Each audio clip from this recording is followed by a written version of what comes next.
안녕하십니까. 얼마 전에 일본이 마이너스 금리에서 빠져나왔다는 이야기가 있었거든요. 미국을 비롯해서 아주 많은 나라가 금리를 인상했던 건 물가를 잡기 위해서였어요. 코로나 이후에 물가가 너무 올라갔으니까요. 사실상 미국에서 너무 돈을 풀기는 했지만요. 그런데 그런 와중에서도 일본은 금리를 올리지 않는 그런 국가였어요. 되게 이상하죠? 물가 때문에 다른 나라는 다 금리를 내리는데 일본은 금리를 그대로 뒀으니까요. 그 이유에 대해서 생각을 해보면요. 이유는 제 생각에는 일본 산업의 성장이 멈춰 있었기 때문인 것 같아요. 일본은 8, 90년대에 미국 다음으로 가는 경제 강국이었거든요. 제가 어릴 때를 생각해 보아도 소니라는 기업은 지금으로 따지면 애플 같은 느낌이었어요. 소니 워크맨 들고 다니는 거를 사람들이 자랑했단 말이에요. 지금의 사람들이 애플의 아이폰을 들고 다니면서 기술력이 아이폰이 더 앞서 있다고 생각하는 것과 비슷하죠. 당시에는 소니의 워크맨이나 소니의 TV를 가지고 있는 게 기술력에서 앞서 있다고 생각을 했어요. 좋은 거 가지고 있는데? 이렇게 이야기를 했었죠. 그만큼 소니의 위상이 전 세계적으로 어마어마했어요. 애플도 당시에 존재했었던 기업이지만 소니랑 비교하면 매우 작았죠.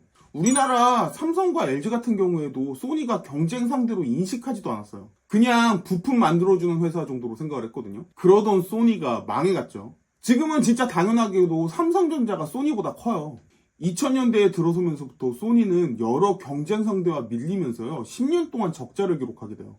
그래서 2010년도에 들어오면서 소니가 망한다 어쩐다 말이 많았거든요. 그래도 잘 안 되는 부분은 팔고 수익성 내고 해가지고 지금은 어느 정도 다시 올라와 있는 상태예요. 물론 우리가 알던 예전에 가전제품을 잘 만들던 소니랑 지금의 소니와는 차이가 심하죠. 근데 이 소니에 대한 이야기가 오늘 주제랑 아주 관련이 없는 것도 아니긴 하거든요. 일본의 경제가 30년 동안 옆으로 긴 거는 소니 같은 일본 기업들이요, 과거처럼 물건을 해외에다 팔지 못하기 때문도 있어요. 지금 우리나라에서 갑자기 삼성전자가 무너진다고 생각을 해보세요. 정말 우리나라 경제는 휘청거리겠죠. 일단 기본적으로 수출을 해야 먹고 살 수 있는 상황인데 가장 수출을 많이 하는 기업이 휘청거리면 사실상 우리나라 경제가 많이 힘들어지겠죠.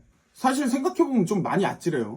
이렇듯 8, 90년대 일본은 정말 미국을 바짝 쫓아가는 경제 강국으로 생각이 되어졌거든요. 그때 미국 영화들 보면 일본인 부자들이 와가지고 투자를 하고 이런 그림들도 많이 나왔었어요.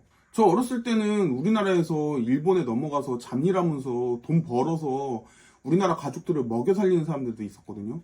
환율 차이가 많이 났었기 때문에 일본에서 벌어오는 돈은 우리나라에서는 매우 큰 돈이었죠. 근데 이 일본이 30년 동안 성장을 못해요. 물론 그 와중에 경기가 좋아지는 상황이 한 번씩 오기는 했거든요. 근데 그 이후에 다시 안 좋아졌다가 다시 안 좋아졌다가 이런 상황들이 반복을 해요. 미국 같은 경우에는 어떤 기업이 휘청거리면 그거를 대신해줄 기업이 바로 대신 나와줘서 사실 큰 상관이 없었거든요. 한 가지 예를 들면 IBM이 휘청거리니까 애플이 나왔는데 애플이 과거 IBM보다 훨씬 더 커졌죠. 하지만 일본은 소니가 휘청거렸지만 소니를 대신해줄 기업이 등장하지는 않았어요. 물론 소니가 다시 어느 정도 살아나기는 했지만 아직도 일본에서 소니가 매출 2등이에요. 1위는 토요타고요. 소니가 예전 같지 않은 거는 예전 같지 않은 거지만 뭔가 새로운 기업들이 튀어나와줘야 되는데 그러지를 못한 거죠. 그만큼 일본 기업들이 과거만큼 해외 시장에다가 물건을 팔고 있지 못하다는 뜻도 돼요. 그러다 보니 일본 같은 경우 장기적인 디플레이션 상황에 들어간 것 같거든요. 미국 같은 경우에는 경제적인 충격이 발생하는 사건이 일어난다고 해도 바로 다시 탈출했거든요. 리만 브라더스 때만 생각해 보아도 이 미국 은행이 망한 것 때문에 전 세계가 휘청거렸잖아요. 근데 이거에 대한 타격이 미국보다 일본이 더 크게 간 것 같아요. 그 전에 조금 좋았거든요. 근데 일본은 그 이후로도 계속 안 좋아요. 근데 미국은 금방 바로 회복했죠. 아마도 그 요인에는 여러 가지 이유가 많겠지만 망해가는 소니를 대체할 만한 기업이 나오지 않은 것도 큰 것 같아요. 돈을 밖에서 벌어와야 자국 내에서도 돈이 돌 텐데요. 아무래도 예전처럼 돈을 벌어오지 못하니까 자국 상황도 힘들어지는 거죠. 그렇게 힘들어지다 보니까 경기가 나아지지 못하는 것 같긴 한데요. 어찌 보면 되게 당연한 것 같아요. 결국 여러 가지 요인들이 있겠지만 일본은 장기적인 디플레이션 상황에 들어갔다고 보는 게 맞는 것 같아요. 물론 인플레이션이니 디플레이션이니 이런 거 다 아실 거라고 생각은 하거든요. 설마 모르시겠어요? 근데 진짜 혹시나 싶어서 정말 혹시나 싶어서 잠깐 설명을 해보도록 할게요. 인플레이션이라는 건 지금 우리가 계속 겪고 있는 상황이에요. 물가가 계속 올라가는 걸 이야기해요. 이런 상황에서는 사실 현금보다는 부동산이나 금 같은 그런 물건들의 가격이 더 빨리 뛰어요. 그러다 보니까 현금을 가지고 있으면 손해인 구조이고요. 우리나라도 최근까지 보면 아파트의 가격이 계속 올랐잖아요. 그런 상황인 거죠. 반대로 디플레이션이라고 하면 물건의 가격이 계속 떨어지는 상황을 이야기하는데요. 현대를 살아가는 우리들은 뭐 교과서에서나 봤지 이거를 본 적은 없을 거예요. 부동산이나 물건의 가격이 오르지가 않으니까 그냥 현금으로 가지고 있는 게 나은 상황이죠. 물가도 떨어지고요. 어떤 분들은 물가가 떨어지면 좋은 게 아니냐고 반문을 하실 수 있는데요. 글쎄요. 디플레이션이라는 현상이 자동화나 아니면은 기술의 발전으로 물가가 떨어지는 거면 좋은 현상인데요. 그게 아니라 물건을 살 사람들이 돈이 없어서 물건 값을 낼 수가 없으니까 가격이 떨어지는 상황이라면 절대 좋은 상황이 아니죠. 시장에 돈이 없다는 이야기잖아요. 이렇게 돈이 없어서 디플레이션 상황이 오는 거면 결국 장기적으로 봤을 때는 경제 공황이 될 수가 있거든요. 역사적으로 봐도 그랬어요. 근데 앞에서도 언급드렸지만 현대에는 이런 디플레이션 상황이 거의 일어나지 않아요. 당장 우리나라만 보아도 장기적인 인플레이션 상황이거든요. 뭐 그게 우리나라가 계속 성장을 해왔기 때문이기도 해요. 근데 최근 30년을 보면 일본이 이 디플레이션 상황과 상당히 좀 유사해요. GDP는 계속 오르지 못해서 일본이 미국 따라잡는 건 시간 문제다 이런 이야기도 나왔었는데요. GDP가 계속 오르지 못하는 상황에서 결국엔 우리나라한테까지 따라잡혔단 말이에요. 일본 같은 경우엔 30년 동안 성장을 하지 못한 게 제일 큰 게 아닌가 싶기는 하거든요. 앞에서 언급한 요인도 있고 고령화도 있죠. 일할 사람이 부족하다 보니 일할 원동력이 부족해지죠. 그러다 보니까 30년 동안 정말 성장을 하지 못했는데요. 이러던 일본이 다시 살아나는 게 아니냐라는 이야기가 꾸준히 나오고 있어요. 일단 일본 기업들의 실적이 좋아요. 현재 일본에서 가장 큰 기업이라고 할 수 있는 도요타 같은 기업이 현재 실적이 매우 좋아요. 도요타 같은 경우에는 일본 내에서도 굉장히 우레 섞인 반응이 많이 나왔었거든요. 소니가 경쟁에서 따라가지 못했던 게 아날로그 세대에서 디지털 세대로 넘어가는 걸 제대로 대처하지 못했기 때문이에요. 한 가지 예가 2000년대 초반에 TV가 브라운관에서 LCD로 넘어가는 상황이었거든요. 근데 소니에서는 본인들이 LCD는 건너뛰고 QLED로 승부를 하겠다 이렇게 발표를 했어요. 근데 20년이 지난 지금도 QLED가 제대로 나오지는 않았거든요. 결국 소니는 남들 다 LCD 팔 때 브라운관 만들어서 팔다가 망했거든요. 물론 소니에서도 디지털 시대에 대한 대비를 하지 않았던 건 아니에요.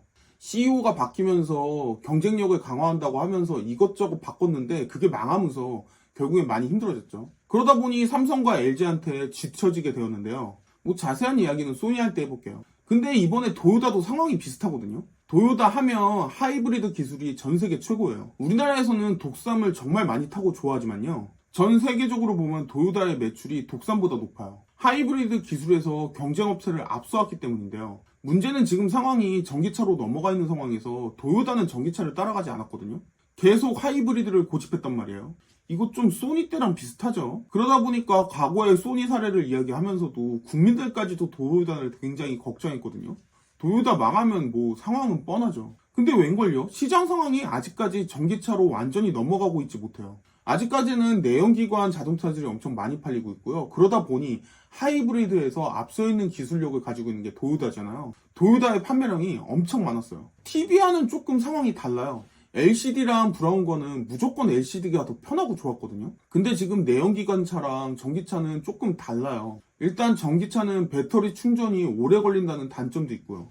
아직까지 전기차 타보면 별로 편하다는 느낌이 들지가 않아요. 그러다 보니 미래에는 결국에는 전기차로 가지 않겠느냐 이런 말들이 많이 나오지만요. 현재까지는 내연기관 차들이 훨씬 더 많이 팔리고 있는 상황이죠. 그러다 보니까 작년에 도요타가 차량을 엄청 많이 팔았어요. 미래에는 전기차 이슈 때문에 어떻게 될지 모르는 상황이지만요. 현재까지는 도요타가 엄청 잘 나가고 있기는 해요. 거기다가 앞에서도 언급드렸지만 소니가 부진을 이겨내고서 매출 2위로 올라왔어요. 물론 소니는 돈이 안 되는 사업을 정리하면서 과거에 생각했던 소니는 아니긴 하거든요. 많이 바뀌었어요. 어쨌든 10년 동안 적자가 나다가 흑자로 돌아선 거죠. 그리고 현재는 잘 나가고 있고요. 나름대로. 그러다 보니까 일본 경제가 30년 만에 다시 좋아지는 게 아니냐라는 이야기가 나오고 있어요. 30년 동안 임금이 오르지 못했다고는 하지만요. 사실 반대로 이야기하면 고용은 굉장히 안정화되어 있거든요. 임금이 높지는 않지만 일자리를 찾는 건 정말 쉬운 상황이에요.